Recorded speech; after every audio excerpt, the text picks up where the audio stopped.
เด้อพี่น้องเสื้อขาวแนวผู้ไทยลำบันคนที่ทั้งไทยต่อไปให้ฟังบ้างคนฟังให้บันคนนี้อยู่ใดนอนทานลมผมเด็กทาราชีนีหัวเป็นส่งเสริมรายได้การทำหาบ่เข้าใจท่อตาไม่ได้เต็มองพวงประทาพี่น้องได้ย่อยมยกไปหัวทาน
บ้านโผนใดสืบต่อมาหยับย่างย้ายลีลาเป็นขบวนแอนกอนดุริยางบรรเลงเขาเป็นสำเนียงเก้ากองบุญบั้งไฟไส้และฝอนจ้อนกระดิ่งโสมโต่งหมกตุ้มแผ่ว่าตุ้มแต่งกายพัฒนาการใดตามสมัยโรงทานห้อยประสานหาถาฟอนย้อยย้อนฟ้อนเพลินมีทาเดินฟ้อนผ่าไหวมือย่างสูงเวินเวินท่าหมุนโตท่าลงเยินพรนีเอิญนครภูไทยตั้นแล้วพี่น้องเอ๋ยพี่น้องเอ๋ย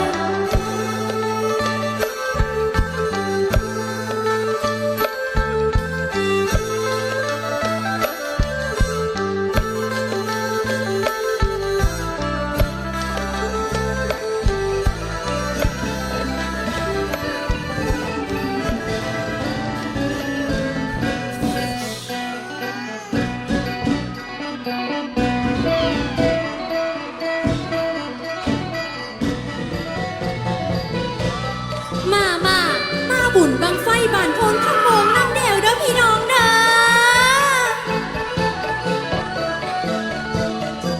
โอ้โหชาวผู้ไทยบานพลขโมงชาวผู้ไทยบานพลขโมงที่ได้ล่วงเราการนำมาเอาแค่ว่าพื้นผ้ามาก่อนแค่ว่าฮอรถแห่บังไฟ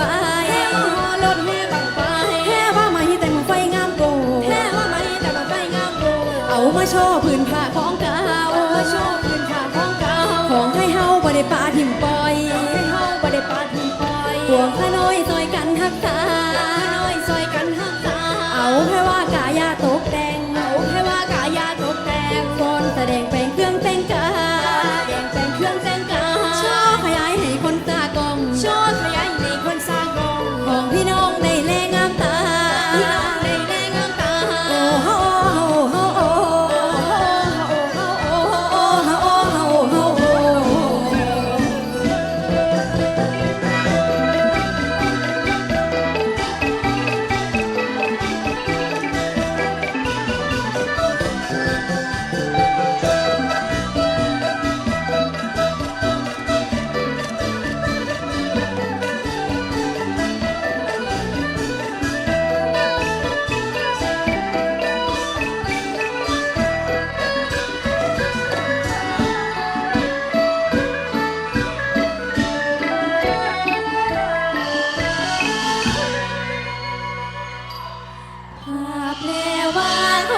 ม